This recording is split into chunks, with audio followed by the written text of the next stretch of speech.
and welcome to another Disney reading. Today we have Disney's Hercules, the new Neigh-bour, which is showing us October 9th. Right. Pegasus grazed peacefully outside the house where Hercules and Meg lived. Now that Hercules was a mortal and not a god, life was a little quieter than it used to be. This morning, however, there was some excitement in the village. Some new neighbours were moving in. "Let's go over and make them feel at home," Hercules told Meg. They gathered some flowers and headed over to meet them. A little while later, Pegasus heard a soft whining. He turned to discover a beautiful mare approaching him. His heart soared. But then Pegasus remembered the time that Pain and Panic had disguised themselves as a filly and captured him. He was determined not to fall for their trick a second time. He spread his wings and charged, shooing the horse down the hill.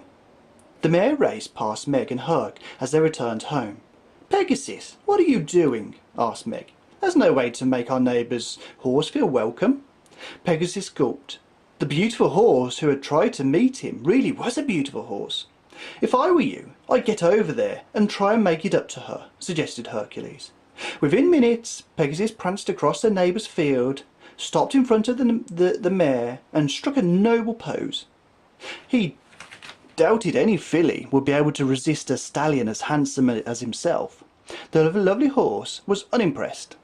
She turned so that her tail swished right in Pegasus' face.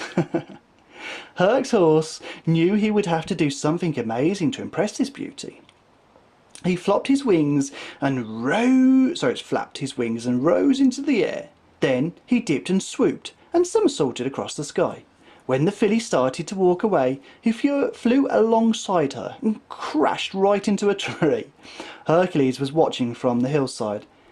"Pegasus certainly does need some help," he thought. Megan had an idea.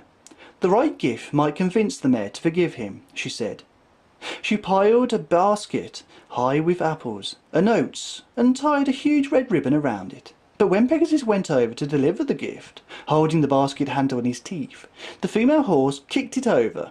Then the mare whined and stomped, letting Pegasus know exactly what she thought of him. Finally, Pegasus realised what he had to do. He sheepishly walked over to the filly with his head bowed. Then he gently nudged her with his muzzle. She neighed and nuzzled him back. All she had wanted was for Pegasus to say he was sorry. Now she understood that even though he was a bit of a bird brain, her new friend had a good heart. So guys, if you enjoyed that story, click like. If you'd like to see more, click subscribe. And the next story is going to be Disney's The Fox and the Hound, Late for Supper. So guys, I will see you very soon. Bye bye.